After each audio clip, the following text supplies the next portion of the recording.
अस्सलाम वालेकुम। मैं हूँ एस्ट्रोलॉजर सैयद मुसव्वर अली ज़ंजानी। हमारा वीकली प्रोग्राम जो कि 7 अगस्त से लेके रहेगा इंशाल्लाह 13 अगस्त तक, 7 अगस्त से 13 अगस्त, और ये वो हफ़्ता है जिस हफ्ते में डेफिनेटली तौर के ऊपर आप लोग जश्न आज़ादी जो कि अगले हफ्ते में होगा उसके बारे में कुछ ना कुछ चीज़ें ज़रूर प्लान आउट कर रहे होंगे, और पाकिस्तान को हकीकी तौर के ऊपर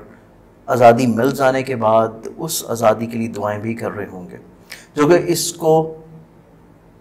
अच्छे और मुखलिस हुक्मरानों की सूरत में मिल जाए।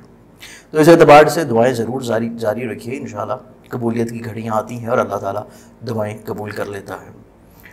तो इंशाल्लाह उम्मीद है कि इस साल तमाम तर पाकिस्तानियों की दुआएं कबूल होंगी, और इस साल के बाद जो पाकिस्तान का नया साल शुरू हो रहा है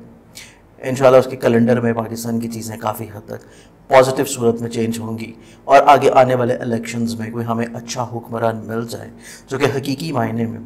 हमें कौम की तरह इकट्ठा करे और इस कौम को दोबारा से ज़िंदा करने के साथ साथ एक अच्छा मुसलमान होने के साथ साथ हकीकी तौर के ऊपर ग्लोबली तौर के ऊपर एक मुकाम, हैसियत, शख्सियत हमारे मुल्क की दोबारा से बहाल हो, और हम जिस माशी परेशानी और उलझनों में चल रहे हैं उससे भी अल्लाह ताला हमें जल्द से जल्द आज़ाद कर दे इंशाल्लाह। तो ये दुआएं जो हैं हर पाकिस्तानी की दिल से निकलती हैं, और अल्लाह ताला इसको शर्फ़ कबूलियत भी इंशाल्लाह ज़रूर बख्शेगा। उसके साथ साथ अगर हम लोग इंडिविजुअली तौर के ऊपर अपने किरदार, अपने घर, अपने माशरे, अपने इलाके, अपने इर्द गिर्द के अफराद, अपने हमसाए, अगर इन्हीं का एहसास और ख्याल करना शुरू कर दें, जैसे कि सफाई निस्फ़ ईमान है, तो इस एतबार से हम अगर उसी के ऊपर ही वर्किंग करना शुरू कर दें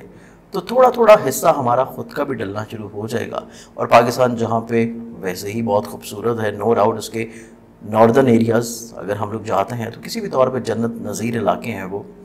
लेकिन बड़ा दुख होता है जब आप वहाँ भी जाते हैं और वहाँ पे भी टूरिस्ट जाने के बाद अपनी वहाँ पे कोई ना कोई निशानी ज़रूर छोड़ के जाता है। तो इस चीज़ के लिए हमें थोड़ा सा अपने अंदर की सफाई की भी ज़रूरत है। हमें उस सोच से आज़ादी की ज़रूरत है जो कि सोच हमें ये समझने नहीं देती, ये समझने या अंडरस्टैंड करने नहीं देती कि हम अगर रसूल अकरम सल्लल्लाहु अलैहि वसल्लम के इरशाद मुबारक, हदीस मुबारक के सफाई निस्फ़ ईमान है, अगर हम लोग ईमान का आधा हिस्सा ही छोड़ देते हैं तो बाकी आधे हिस्से के जो हमारे अमाल हैं तो क्या अल्लाह ताला हमें उन अमाल के ऊपर बख्श देगा। तो कोशिश करेंगे एटलीस्ट वो वाला निस्फ़ हिस्सा तो आप लोग मुकम्मल कर लें, बाकी निस्फ़ जो है वो हज़ूर अकरम सल्लल्लाहु अलैहि वसल्लम जो है वैसे ही हमारी इंशाल्लाह शफ़ाअत फरमा देंगे। ये हमारा ईमान व इतिकाद है एज अ मुस्लिम होने के नाते, लेकिन कुछ तो अपना हिस्सा आपको भी ज़रूर डालना चाहिए। और ये ग्रूमिंग होती है जो आप लोग अपने बच्चों की कर सकते हैं बचपन से ही। अब जो नस्ल बड़ी हो गई, जो परवान चढ़ गई, अब बड़ी हुई नस्ल को तो आप लोग सुधार नहीं सकते, लेकिन जो आगे आने वाली नस्ल है अगर उसको आप लोग बचपन से ही, जैसे प्राइवेटाइजेशन के स्कूल्स, आप लोग बचपन से ही उसको इंग्लिश फीड करना शुरू कर देते हैं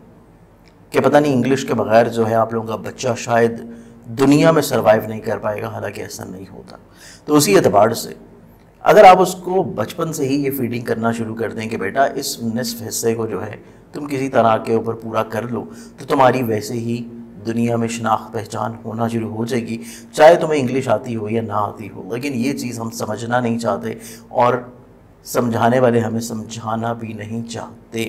क्योंकि वो हमें कुछ और समझाना चाहते हैं जो कि हम लोग बड़ी बखूबी तौर के ऊपर समझ चुके हैं, समझ रहे हैं, और इसीलिए हम लोग 9 to 5 की जॉब के पीछे भागते हैं। सारी ज़िंदगी का अपना आधे से ज़्यादा हिस्सा हम लोग उन डिग्री और उन तलीमात के ऊपर लगा देते हैं जिसका ना हमारे दीन से कोई ताल्लुक़ है, ना हमारी ज़ात से कोई ताल्लुक़ है, और ना ही वो हमें आखिरत में कोई फ़ायदा पहुँचाएगा। लेकिन उन डिग्रियों के पीछे हम लोग वो काम करते हैं, वो चीज़ें करते हैं कि उसके बाद भी यूनिवर्सिटीज़ के स्कैंडल्स जो हैं आप लोगों को देखने को मिलते हैं। तो इस एतबार के ऊपर थोड़ा सा माशरती तौर के ऊपर हमें इंडिविजुअली तौर पे ख़ुद से सोचने की ज़रूरत है। ये एक बहुत बड़ा अलमिया है जिसकी तरफ हकीकी तौर पे किसी की भी सोच नहीं जाती। हम लोग शायद अपनी कौमी ज़ुबान से उतनी मोहब्बत नहीं कर रहे कि हम लोग दूसरों का बहुत ज़्यादा असर अपने ऊपर लिए हुए नज़र आते हैं। तो इस चीज़ को भी आप लोगों को थोड़ा सा समझने की ज़रूरत है कि जब कौमें अपने ही मुल्क से मोहब्बत करना छोड़ देती हैं तो फिर दूसरे आपको किस निगाह से देखेंगे। तो आज के प्रोग्राम की अगर हम लोग इब्तिदा करते हैं तो प्लानिटरी पोजीशंस की बहुत सारी अच्छी और प्लानिटरी एस्पेक्ट्स बनने जा रही हैं इस हफ्ते में, क्योंकि ये हफ्ता